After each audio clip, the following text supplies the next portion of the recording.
अल्हम्दुलिल्लाहि रब्बिल आलमीन वल आक़िबतु लिल मुत्तक़ीन वस्सलातु वस्सलामु अला रसूलिहिन नबिय्यिल करीम व मन तबिअहुम बि इहसानिन इला यौमिद्दीन।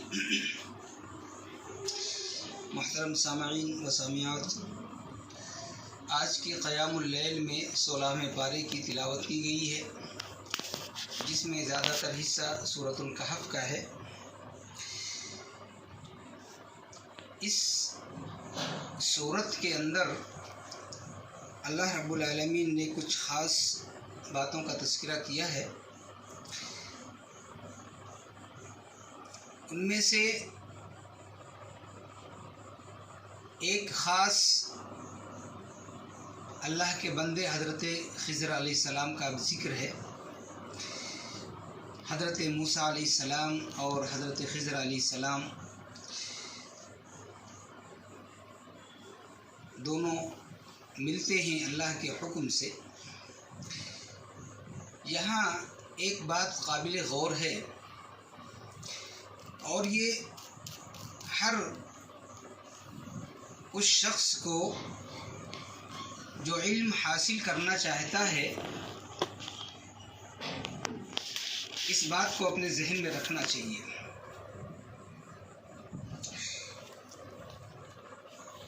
अल्लाह रब्बुल आलमीन ने हज़रत मूसा अलैहिस्सलाम से कहा कि जाओ, मेरा एक बंदा मजमउल बहरैन पर मिलेगा और उससे इल्म सीखो।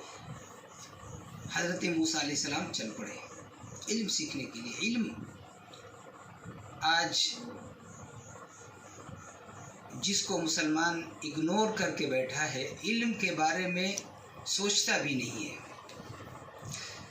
हज़रत मूसा अलैहिस्सलाम बनी इसराइल के सबसे बड़े पैगंबर हैं, और अल्लाह के कहने पर कि जाओ, मेरा बंदा वहाँ मिलेगा और उसके पास इल्म सीख कर आओ, हज़रत मूसा अलैहिस्सलाम निकल पड़ते हैं। इसमें एक ख़ास बात है कि हज़रत मूसा अलैहिस्सलाम से जब मुलाकात हुई, लंबा वाक़या है, तफसील से नहीं बयान कर सकता। इमाम बुखारी रहमतुल्लाह अलैह ने बहुत लंबा वाक़या बयान किया इसका। इस आयत की तफसील में हज़रत मूसा और ख़िज़र अलैहिस्सलाम का वाक़या जो बयान किया बहुत लंबा है। इख्तिसार के साथ वैसे आप लोग जानते होंगे, फिर भी चूँकि मौका है इसलिए बयान कर देना मकसूद है।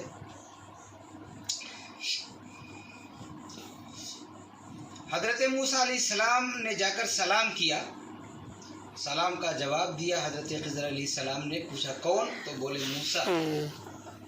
पूछा कौन से मूसा? बोले मूसा बनी इसराइल का। अच्छा, किस लिए आए हो? तो कहा कि अल्लाह ने आपको कुछ इल्म से नवाजा है, उन्हीं में से कुछ सीखने आया हूँ। एक बात तो ये देखें आप, हज़रत ख़िज़र अलैहिस्सलाम कोई नबी नहीं थे, अल्लाह के नेक बंदे थे, और अल्लाह के ऐसे नेक बंदे कि एक नबी उनके पास जाते हैं इल्म सीखने के लिए। कितना बड़ा मर्तबा होगा उनका, ज़रा गौर करें आप। हज़रत ख़िज़र अलैहिस्सलाम पूछते हैं कि आप कौन हैं? तो हज़रत मूसा अलैहिस्सलाम बताते हैं। फिर पूछते हैं कौन से मूसा? तो कहते हैं मूसा बनी इसराइल। ज़रा गौर करें, आज एक आम आदमी के बारे में कहते हैं कि ये सब जानता है, और वो तो ठीक है, जिंदा है जानता है, मरने के बाद भी जानता है सब कुछ। कहाँ इंसान चला गया, समझ में नहीं आता कि इंसान की खोपड़ी में क्या है, मगज़ है या कचरा भरा हुआ है। आदमी इतना भी नहीं सोच सकता है कि इतने बड़े बड़े पैगंबर और इतने बड़े बड़े अल्लाह रब्बुल आलमीन के बंदे वो कुछ नहीं जानते हैं, जिंदा हैं। यहाँ लोग मरने वाले को कहते सब जानते हैं। नऊज़ुबिल्लाह। अल्लाह हम सबको हिदायत के रास्ते पर चलाए। फिर हज़रत मूसा अलैहिस्सलाम ने जब कहा कि हम इल्म सीखने आए हैं आपसे, तो हज़रत ख़िज़र अलैहिस्सलाम ने कहा कि तुम मेरे पास सब्र नहीं कर पाओगे।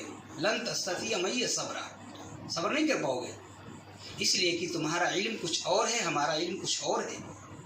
इस इल्म पर तुम सब्र नहीं कर पाओगे। हज़रत मूसा अलैहिस्सलाम ने कहा सतजीदुनी इंशाअल्लाह साबिरा, इंशाअल्लाह आप मुझे सब्र करने वाला पाएंगे। आप कहते सब्र नहीं कर पाऊंगा ना, मैं सब्र करूँगा।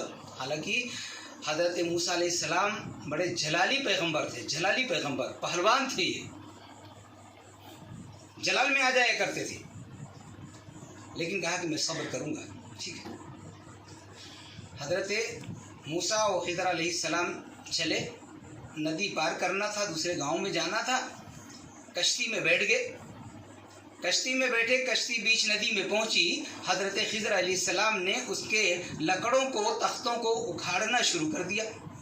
हज़रत मूसा अलैहिस्सलाम ने देखा क्या मामला है, एक तो बेचारे ने बिठा लिया है और दूसरे उसकी कश्ती ख़राब कर रहे हैं। तो कहा ये क्या कर रहे हो, क्या तुम सबको डुबोना चाहते हो? हज़रत खिज़र अलैहिस्सलाम ने कहा, मैंने कहा था ना, अलम अकुल इन्नका लन तस्ततिय मइय सब्र, तुमसे कहा था मैंने, सब्र नहीं कर पाओगे।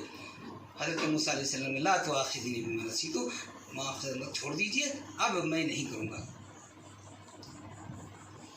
फिर कश्ती से उतरे, दूसरे गांव में पहुंचे, एक बच्चा खेल रहा था, उसको पकड़ा, उसकी मुंडी मरोड़ दी, वो मर गया। हज़रत मूसा अलैहिस्सलाम छलाली पैगंबर, अरे ये क्या कर दिया, बच्चा खेल रहा था उसको मार दिया। हज़रत खिज़र अलैहिस्सलाम ने फिर कहा, क़ाल अलम अक़ुल लका, अभी तक अक़ुल तक आया था, अक़ुल लका, मैंने तुमसे कहा था ना सब्र नहीं कर पाओगे।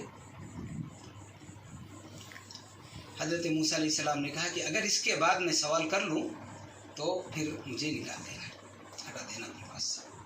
फिर आगे गए, चलते चलते रात हो गई, एक गांव में पहुँचे। गांव के लोगों से खाना मांगा कि भाई हम लोग भूखे हैं, मुसाफिर है, खाना दे दो। गाँव वालों ने खाना नहीं दिया। फ़अबौ अन युज़य्यिफ़ूहु, इनकार कर दिया कि हम नहीं खिलाएंगे खाना। रात भर बेचारे भूखे सोते रहे दोनों। सुबह उठे, जब चलने लगे तो हज़रत खिज़र अलैहिस्सलाम ने देखा कि एक मकान गिरा चाहती है, दीवार उसका गिरने वाला है। गए और अल्लाह ने जो ताकत दी थी उस ताकत से वहाँ जाकर और दीवार को सही कर दिया, दुरुस्त कर दिया। हज़रत मूसा अलैहिस्सलाम को फिर गुस्सा आया कि एक तो रात भर इन्होंने खाना नहीं दिया, भूखे हम सोते रहे, और सुबह उठे भूखे पेट और ये दीवार सही करने लग गए। कम से कम कुछ मांग तो लिया होता, कुछ ले लिया होता, इनसे नाश्ता पानी कर लिया होता। हज़रत खिज़र अलैहिस्सलाम ने कहा कि अब तुम्हारा काम हो गया। हाँ, जाने से पहले ये जिस पर तुम सब्र नहीं कर सके ना, इसकी वजह मैं बता देता हूँ। एक बात देखें आप, हज़रत मूसा अलैहिस्सलाम नबी हैं और अंबियाए बनी इस्राइल के सबसे बड़े नबी। हज़रत खिज़र अलैहिस्सलाम अल्लाह के नेक और साले बंदे हैं, एक आम बंदे हैं, और कहीं जिक्र नहीं मिलता इनका। ये अल्लाह रब्बुल आलमीन ने एक हज़रत मूसा अलैहिस्सलाम के एक कलाम के जवाब में कि उन्होंने ये कहा था कि मुझसे ज़्यादा कोई नहीं, मुझसे बड़ा आलिम कोई नहीं है, मुझसे ज़्यादा कोई जानने वाला नहीं है। अल्लाह रब्बुल आलमीन ने कहा ऐसा मत कहो, जाओ और देखो वहाँ एक आम आदमी है और वो बहुत ज़्यादा जानता है, तुमसे ज़्यादा जानता है।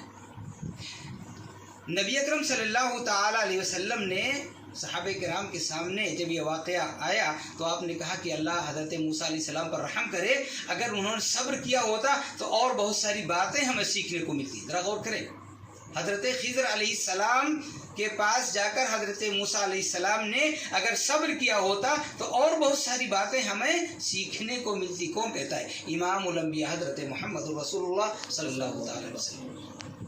ये हज़रत खिज़र अलैहिस्सलाम। हज़रत खिज़र अलैहिस्सलाम ने कहा कि देखो वो कश्ती जो मैंने तोड़ी थी, आगे एक बादशाह था, जालिम बादशाह था, वो अच्छी चीज़ जो भी देखता था छीन लिया करता था, तो मैंने कश्ती तोड़ दी कि वो जब देखेगा कश्ती ख़राब है तो उसको छोड़ देगा, जाने दो।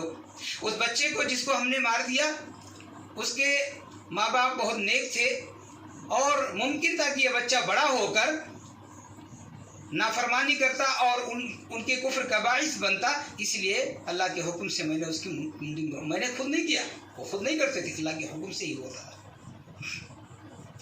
और ये जो दीवार हमने सही की अभी, इस दीवार के नीचे खजाना दफन है और 2 यतीम बच्चों का ये घर है, ये दीवार है, और इनका बाप सालिह था, अबूहुमा सालिहन, इन दोनों के बाप जो थे ना वो सालिह। एक बात हम लोगों की सोच जो है अलग होती है, हर आदमी की सोच अलग होती है। हम लोग ये सोचते हैं कि मेहनत करके करना चाहिए, करना भी चाहिए, लोग करते हैं, करना भी चाहिए, इसलिए कि है कि बच्चों की हिफाजत के लिए आदमी को मेहनत करना चाहिए। तो सब कुछ हम करके जाएं। अगर सब कुछ करने के बजाय अल्लाह को याद करते हुए आमाल सालिहा के साथ अपनी ज़िंदगी गुजारते जाएं तो अल्लाह हमारी औलाद का मुहाफिज बनेगा। जैसे इस कुरान की आयत में बाप नेक था, बेटे उसका इंतकाल हो गया, बेटे यतीम थे। हज़रत खिज़र अलैहिस्सलाम ने कहा कि अगर दीवार गिर जाती, वो ख़जाना दफन था, वो गाँव वाले उठा ले जाते, बेचारे अब तो परेशान हो जाते, इसलिए मैंने ठीक कर दिया। बाप सालेह था, इसलिए अल्लाह रब्बुल आलमीन ने हज़रत खिज़र अलैहिस्सलाम को वहाँ भेज दिया और उन्होंने जाके दीवार सही कर दी। तो हमें अपनी औलाद की चिंता फ़िक्र तो करनी चाहिए, लेकिन हमें अपनी सालिहियत के साथ अपने औलाद की फ़िक्र करनी चाहिए। हम सालिह बनेंगे तो अल्लाह हमारी सालिहियत की वजह से कल हमारी औलाद की हिफाजत करेगा। अब देखें एक बात और, आज कल इल्म सीखने के लिए लोग बहुत कम निकलते हैं। कुछ लोग निकलते भी हैं तो अजीब व गरीब मामलात होते हैं। उस्ताद और शागिर्द का मामला बड़ा अहम है। आप यहाँ देख लें, यहाँ हज़रत मूसा अलैहिस्सलाम और हज़रत खिज़र अलैहिस्सलाम के साथ में उन्होंने कहा सीखना चाहता हूँ, उन्होंने कहा नहीं सीख सकते, और उसके बाद में जब नहीं सब्र किया तो कहा जाओ अब हो गया तुम्हारा काम। आज सबसे पहले तो लोग मजाक बनाते हैं, हालांकि ये बहुत गलत बात है। यहाँ इस वाक़े से ही देख लें आप, बहुत गलत बात है।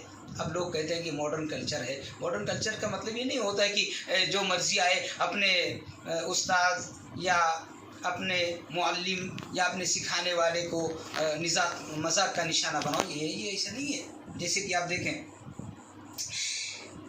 बुखारी शरीफ की रवायत है, ये हज़रत इब्राहीम अलैहिस्सलाम फ़लस्तीन से आए मक्का। हज़रत इस्माइल अलैहिस्सलाम जवान हो गए थे, शादी हो गई थी, जानते होंगे, वाक़या याद आ जाएगा। घर पर गए, बीवी से मुलाकात हुई, सलाम किया और हाल चाल पूछा, कैसी गुजर बसर हो रही है। बीवी ने नाशुक्री की बीवी ने कि बहुत परेशानी से गुजर बसर हो रही है। हज़रत इब्राहीम अलैहिस्सलाम ने कहा कि जब आए हज़रत इस्माइल अलैहिस्सलाम तो उनको मेरा सलाम देना और उनसे कहना कि वो अपनी चौखट बदल दें।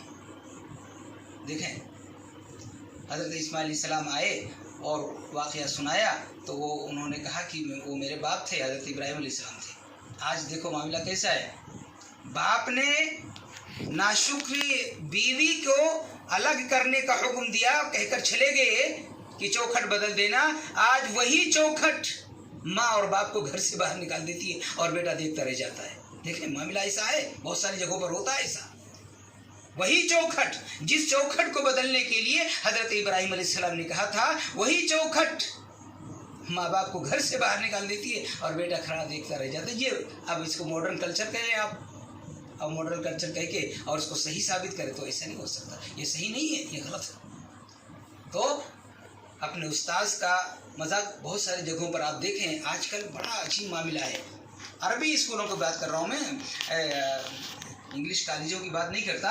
अरबी स्कूलों के अंदर भी लोग अपने उस्ताद से हाथापाई तक करते हैं, मारपीट तक करते हैं। इसीलिए आज ये इल्म है ना, ये परेशानियाँ जो है ना, बड़े बड़े आलिम बनकर निकलते हैं, लेकिन जब उस्ताद की नाखदरी करके निकलते हैं तो वो इल्म उनके पास नहीं होता है जो इल्म उन्हें अपने असातिज़ा को देना चाहिए। और यही परेशानी है कि आज सारी परेशानियाँ हमारे सामने होती हैं। ये वाक़यात जो अल्लाह रब्बुल आलमीन ने कुरान की आयतों की शक्ल में हमारे सामने रखी है, कुरान की शक्ल में हमारे सामने पेश की है, हमारे सामने मौजूद हैं और उनकी हिफाजत की जिम्मेदारी अल्लाह रब्बुल आलमीन ने ली है। तो हमें भी चाहिए कि हम उनको कुरान की इन आयतों को पढ़ें, समझें और इनके मुताबिक अपनी ज़िंदगियों को गुजारने की कोशिश करें, ताकि अल्लाह रब्बुल आलमीन का रहम करम हम पर नाज़िल हो। अल्लाह हम सब पर अपना रहम करम नाज़िल फरमाए। रब्बुल आलमीन अपने रहम करम से हम सब के रोज़ों को कबूल फरमा। मौला अपने रहम करम से हम सब की क़यामुल लैल को कबूल फरमा। इलाहुल आलमीन तो अपने रहम करम से हम सब के यहाँ बैठने को कबूल फरमा। मौलाए करीम जो हमें से गरीब और मुताज हैं, मौला तो अपने रहम करम से उन सब की गरीबी और मुताजी को दूर फरमा। मौला जो परेशान हाल हैं रब्बुल आलमीन उन सब की परेशानियों को दूर कर दे।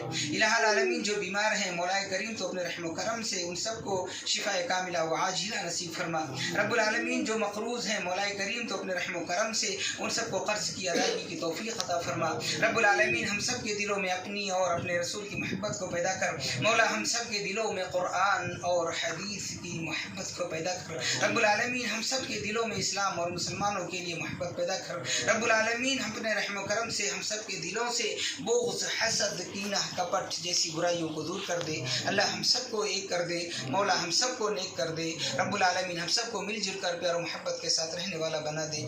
आमीन या रब्बल आलमीन। अस्सलामु अलैकुम व रहमतुल्लाहि व बरकातुहू।